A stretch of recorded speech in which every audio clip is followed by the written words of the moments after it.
नमस्कार दोस्तों, stock market studies में फिर से एक बार आपको बहुत बहुत स्वागत है। तो आज मैं फिर से आपके सामने कुछ इंपॉर्टेंट कंपनी का अपडेट शेयर करने वाला हूँ। तो इस वीडियो को पूरा लास्ट तक देखिएगा और अभी तक अपने चैनल को सब्सक्राइब नहीं किया तो जरूर कर लीजिएगा।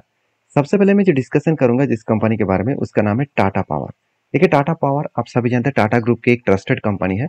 और इस कंपनी के ऊपर मैं सबसे पहले एक पॉइंट्स में आपके साथ शेयर करूंगा कि टाटा पावर के ऊपर जब भी आप काम करने के लिए सोचेंगे, इस कंपनी के ऊपर दो चीजों का आपको ध्यान रखना होगा कि टाटा पावर एक टाइम 2020 तक टाटा पावर के ऊपर कुछ खास परफॉर्मेंस नहीं हुआ था। तो टाटा पावर इतना बड़ा जंप कहाँ से लिया, इतना बड़ा जर्नी कहाँ से दिखाया।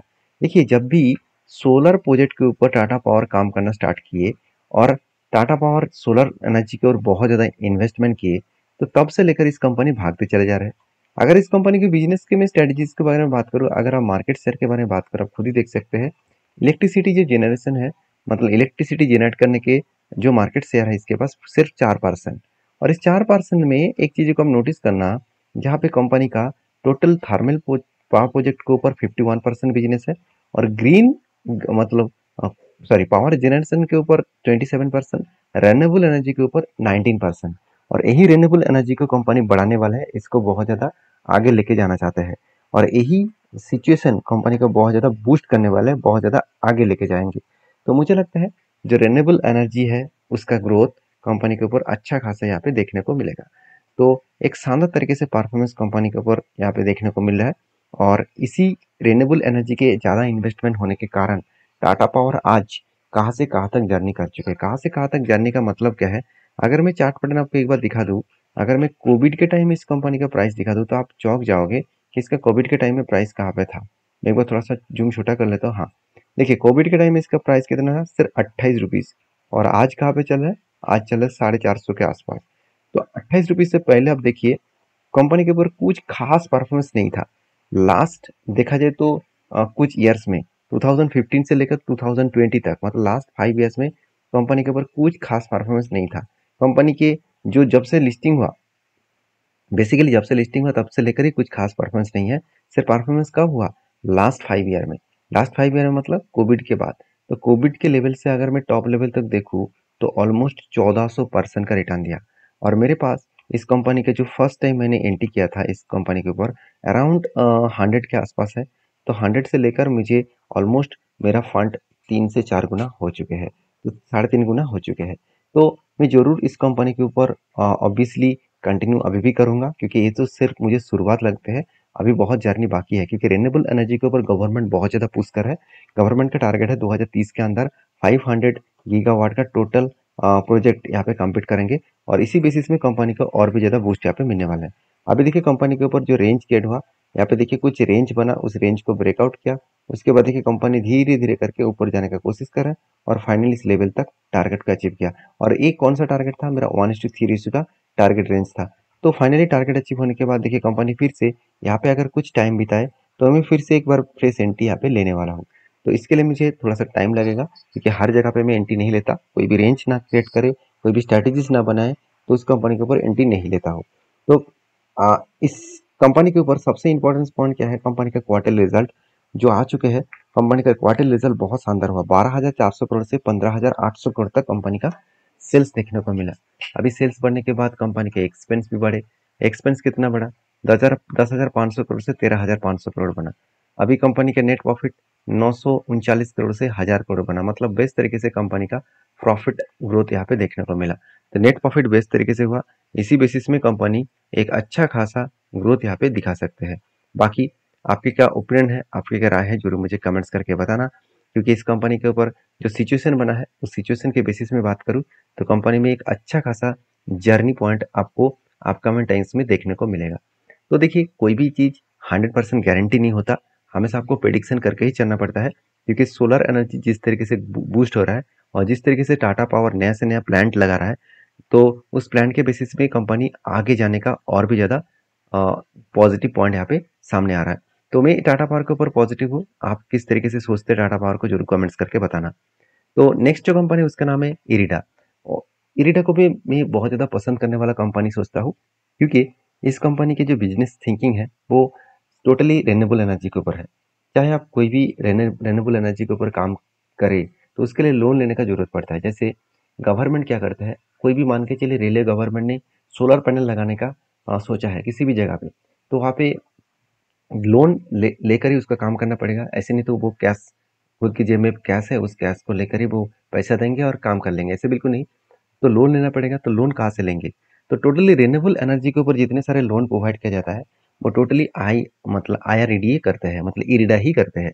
तो इरिडा के एक जिस देखा जाए तो एक अच्छा खासा पॉजिटिव पॉइंट है। और इसी बेसिस में कंपनी के ऊपर एक चीज को आप नोटिस करना, कंपनी का जो बिजनेस है उस बिजनेस के हिसाब से बात किया जाए तो कंपनी टोटली आप देख सकते हैं इंटरेस्ट इनकम से ही कंपनी का बिजनेस चल रहा है। मतलब पूरा के पूरा जो लोन कैपेसिटी है उस लोन को देकर ही कंपनी इंटरेस्ट कमाते हैं।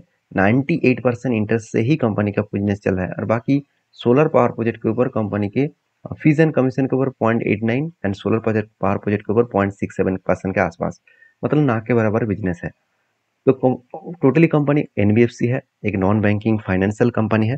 तो इस कंपनी का जो ग्रोथ है वो अपकमिंग टाइम में बहुत ज्यादा बढ़ने वाला है, क्योंकि आप खुद ही देख सकते हैं कंपनी जो लोन दे रहा है वो किस किस सेक्टर के ऊपर है। सबसे ज्यादा लोन कंपनी सोलर प्रोजेक्ट के दे रहा है, जिसका डिमांड मार्केट में आज जितना है फ्यूचर में और भी कई गुना बढ़ने वाला है।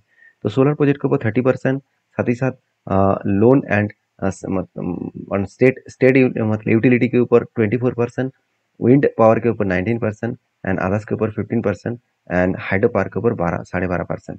तो बेसिकली कंपनी बेस तरीके से यहाँ पे खुद को रिप्रेजेंट कर रहा है, खुद को यहाँ पे अच्छा खासा ग्रोथ करने का सिचुएशन दिख रहा है। तो मुझे लगता है कंपनी जिस बिजनेस के ऊपर एंट्री हो कर चुके हैं, जिस बिजनेस को कर रहा है, उस बिजनेस में कंपनी का ग्रोथ बहुत तेजी से आने वाले हैं। अभी देखिए कंपनी बहुत छोटा है, अभी मार्केट के वाइज कंपनी अभी 50,000 करोड़ के आसपास है। कंपनी का वैल्यूएशन थोड़ा सा हाई है, मगर कंपनी का ROC उतना खास नहीं है, मगर ROE बेस्ड है। क्योंकि फाइनेंस कंपनी में हमेशा आपको ROE देखना होगा, क्योंकि रिटर्न ऑफ इक्विटी ही आपको यहाँ पे मेंशन करेंगे कि हाँ रिटर्न ऑफ इक्विटी कितना ग्रोथ करने वाले हैं। तो मुझे लगता है इस कंपनी की जो सिचुएशन बना वो सिचुएशन ऑब्वियसली पॉजिटिव है। उस सिचुएशन के बेसिस में कंपनी आगे बूस्ट होने का जरूर सोचेंगे। बाकी डेप्थ ऑफ इक्विटी के बारे में बात करें तो डेप्थ ऑफ इक्विटी भी अच्छा खासा यहाँ पे देखने को मिला है। अभी एक चीज को और भी नोटिस करना, कंपनी के ऊपर जो फ्री कैश फ्लो है वो नेगेटिव है। अभी क्वेश्चन मुझे बहुत बार किया जाता है कि सर फाइनेंस कंपनी में कैश फ्लो हमेशा नेगेटिव क्यों रहता है। एक चीजों को सबसे पहले समझिए। मान के चलिए आप आपके पास में 1 लाख रुपया है और आप 1 लाख रुपये से स्टार्ट करना चाहते हैं। इस 1 लाख रुपया दूसरों को लोन देंगे, मतलब दूसरों को उधारी देंगे और वहां से वो आप इंटरेस्ट कमाने वाले हैं। मान के चलिए 1 लाख में आप 2% के हिसाब से इंटरेस्ट चार्ज कर रहे हैं, तो मान के चलिए 2,000 रुपया आपको चार्जेस मिलेगा। तो मतलब 1 लाख उसके साथ साथ 2,000 आपको इंटरेस्ट मिलेगा। तो अगर मान के चलिए आपके जेब में नेक्स्ट मतलब जो लोग पैसा वापस किया, तो इंटरेस्ट जब आपको मिला तो आपका कितना हो जाएगा, 1,20,000 सॉरी 1,02,000 हो जाएगा। मैं एक बार लिख के देता हूँ, 1,02,000 रुपीज यहाँ पे हो जाएगा। तो इस नेक्स्ट टाइम क्या आप फिर से 1 लाख रुपये का लोन देंगे? बिल्कुल नहीं ना। तो आपका 2,000 रुपया जो आपके हाथ में कैश आया, उस कैश को आपने क्या किया, फिर से लोन दे दिया। मतलब 1,02,000 का लोन आप अभी दे दिया। तो इसीलिए कैश कभी भी पॉजिटिव नहीं रहता, कैश हमेशा नेगेटिव रहता है। तो इसके लिए आपको चिंता करने का जरूरत नहीं है कि फाइनेंस कंपनी में कैश नेगेटिव है तो बेकार कंपनी है। तो मैं जरूर कहूंगा इस कंपनी के ऊपर जो टेक्निकली चार्ट पैटर्न बना, उसके ऊपर बेस्ट तरीके से एक रेंज बना है। वो रेंज में आपके साथ शेयर करूँ तो कंपनी के ऊपर यहाँ पे देख सकते हैं एक कफ बना, उसके बाद 1 बार 2 बार 3 बार हैंडल बटन क्रिएट हुआ और यहाँ पे ब्रेकआउट हो रहा है। अगर ब्रेकआउट कंफर्मेशन हुआ तो एक अच्छा खासा टारगेट मिलने का चांसेस रहेगा। तो यहाँ पे देख सकते हैं किस तरीके से ब्रेकआउट होने का कोशिश कर रहे हैं। यहाँ पर ब्रेकआउट हुआ तो मैं फिर से यहाँ पे एक फ्रेश एंट्री लेने वाला हूँ। यहाँ पे मेरा टारगेट रह सकता है 32% के आसपास। अभी देखिए टारगेट मैं आपको नहीं दे रहा हूँ, ये मेरा खुद का ट्रेड रहेगा, मेरा खुद का पर्सनली ट्रेड है। और इस ट्रेड को कितना प्रॉफिट होगा कि नहीं होगा उसका कोई गारंटी नहीं होता है। इसलिए मैं हमेशा आपको बोलता हूँ कि आप पहले सीखिए उसके बाद काम करिए। और इस तरीके से पैटर्न्स के ऊपर मैं बहुत बार ट्रेड लिया हूँ और मुझे बहुत हद तक प्रॉफिट हुआ है, बहुत ज़्यादा प्रॉफिट हुआ है। और कुछ ही कंपनीज के ऊपर मुझे लॉसेस चला है। जैसे मैं पिछले वीडियो में आपको बताया था कि इजी टी प्लानर के ऊपर लॉसेस चला है, जैसे जुबलियन फूड के ऊपर लॉसेस चला है। देखिए लॉसेस चला है इसका मतलब मैंने लॉस बुक नहीं किया, कंपनी के ऊपर मेरा स्ट्रेंथ अभी भी पॉजिटिव है तो इसलिए मैंने होल्ड किया। तो बाकी आपकी क्या राय है जरूर कमेंट्स करके बताना। नेक्स्ट जो कंपनी है उसके बारे में बात करूँ, उसका नाम है दीपक नाइट्रेट लिमिटेड। तो बेसिकली दीपक नाइट्रेट के ऊपर एक पॉइंट्स मुझे थोड़ा सा मुझे वीक लगा, वो वीक पॉइंट्स मैं आपके साथ शेयर करूंगा। थोड़ा सा वीक लगा, क्यों वीक लगा? क्योंकि दीपक नाइट्रेट एक ऐसी कंपनी है जहाँ पे मैनेजमेंट हमेशा एक चीजों को ध्यान देता है, वो है इसका कर्जा। आप ध्यान से देखेंगे इसका कर्जा एकदम ना के बराबर है, एकदम ना के बराबर। क्योंकि इनकम के बेसिस में कंपनी का कर्जा एकदम ना के बराबर है। 32,000 करोड़ का कंपनी है और कंपनी सिर्फ 280 करोड़ का कर्जा लिया। अभी जो कर्जा लिया गया कंपनी के ऊपर, इस बार मुझे वीकनेस पॉइंट कहाँ पे लगा, देखिए पिछले बार 73 करोड़ का कर्जा था, इस बार बढ़ के 280 करोड़ बना। मतलब कंपनी के ऊपर जो बोरिंग्स है वो ऑब्वियसली यहाँ पे पॉजिटिव बोरिंग्स देखने को मिला। और यही थोड़ा सा मुझे वीकनेस लगा कि कंपनी का ऐसे क्या हुआ जिसके लिए कंपनी को कर्जा लेना पड़ा। चलो वो मैं आपको बताता हूँ। पहली बात आप देखेंगे CWIP खुद के बिजनेस के ऊपर कंपनी 774 करोड़ के आसपास इन्वेस्टमेंट किया। तो ये जो पैसा, वो पैसा इन्वेस्टमेंट जो किया गया उसके लिए तो पैसा होना जरूरी है। क्योंकि पिछले बार 300 करोड़ का इन्वेस्टमेंट किया था, इस बार डबल के ऊपर इन्वेस्टमेंट किया गया। ऑब्वियसली इस इन्वेस्टमेंट के कारण कंपनी के ऊपर एक अच्छा खासा पैसा बिजनेस के ऊपर इन्वेस्ट किया गया है, तो जिसके चलते कंपनी को एक बूस्ट मिल सकता है। दूसरी बात, कंपनी के ऊपर देखिए रिजर्व यहाँ पे बढ़ चुके हैं, कंपनी का फिक्स्ड एसेट भी बढ़ चुके हैं। तो जो लोग सोच रहे हैं कि 250 करोड़, सॉरी 250 86 करोड़ के आसपास जो बोरिंग्स है, क्या वो कंपनी कल ही अगर बोला गया कि पैसा मिटाना पड़ेगा तो क्या मिटा सकते हैं? बिल्कुल मिटा सकते हैं। क्योंकि कंपनी के हाथ में कितना कैश है, 450 करोड़। तो कंपनी जो कर्जा लिया उसमें 50% से भी ज्यादा, मतलब डबल से आसपास कंपनी के हाथ में कैश है। तो उस कैश से वो इजीली खुद को यहाँ पे मिटा सकते हैं, खुद को बिजनेस को यहाँ पे कम्पीट कर सकते हैं। तो मुझे लगता है कि अच्छा खासा यहाँ पे ग्रोथ सिचुएशन देखने को मिला है। बाकी दीपक नाइट्रेट के ऊपर ज्यादा कुछ बोलने का जरूरत नहीं है। इस कंपनी का परफॉर्मेंस अच्छा है। लास्ट 2 ईयर्स में कंपनी केमिकल सेक्टर में स्लो डाउन है, इसके चलते कंपनी के ऊपर भी उतना ज्यादा ग्रोथ देखने को नहीं मिला है। फिर भी दीपक नाइट्रेट के ऊपर जो मेरा ट्रेड है, आपको मैं पहले बोल चुका, मेरा ट्रेड पहले से ही है। एक कप विद हैंडल पैटर्न्स का ट्रेड है। तो पहले कप बना, उसके बाद हैंडल पैटर्न बना, यहाँ पे ब्रेकआउट हुआ, जब रिटेस्ट किया यहाँ पे एंट्री हुआ, और उसके बाद देखिए बिग क्रैश हो गया था। मैंने एग्जिट नहीं किया क्योंकि मुझे इस कंपनी के स्ट्रेंथ के बारे में पता है, तो इसलिए मैंने होल्ड किया। क्योंकि आपको, आपने सही कंपनी के ऊपर निवेश किया तो उसके ऊपर आपको पेशेंस के साथ बने रहना होगा। अभी देखिए प्रीवियस जो हाई था उस हाई को यहाँ पे ब्रेक किया और यहाँ पे भी ब्रेक किया। इसका मतलब कंपनी देखिए हायर हाई बनाते बनाते वो ऊपर जा रहा है। तो इसी तरीके से सिचुएशन को बनाकर वो ऊपर जाएगा। तो जो लोग सोच रहे हैं कि अभी बिग क्रैश हो चुके हैं तो अभी क्या करूं, उसके लिए बता दूं, इस तरीके से सिचुएशन कंपनी के ऊपर चलते रहते हैं। इसमें आप चिंता करेंगे तो कभी भी आप ट्रेडर और इन्वेस्टर नहीं बन पाएंगे।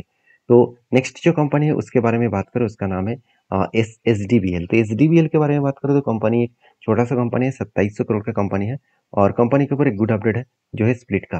तो कंपनी स्प्लिट देने वाले, कंपनी 2:5 रेशियो का स्प्लिट, मतलब हर मतलब 5 शेयर जो था जिसके पास, वो अभी 2 के फेस वैल्यू के हिसाब से यहाँ पे कंपनी एक्स्ट्रा बेनिफिट देने वाला है। मतलब 5 का फेस वैल्यू 2 हो जाएगा, मतलब कंपनी आपको एक्स्ट्रा यहाँ पे शेयर यहाँ पे देने वाला है। तो जो लोग एक्स्ट्रा बेनिफिट पाना चाहते हैं तो इस कंपनी के ऊपर रिसर्च करिए। सर यही कंपनी के ऊपर नहीं, सारे कंपनीज के ऊपर रिसर्च करिए, उसके बाद काम करिए। क्योंकि मेरे काम है सारा इन्फॉर्मेशन आपके साथ शेयर करना, आपका काम है उस इन्फॉर्मेशन को वेरीफाई करके काम करना। तो मिलते हैं नेक्स्ट वीडियो में, तब तक के लिए धन्यवाद।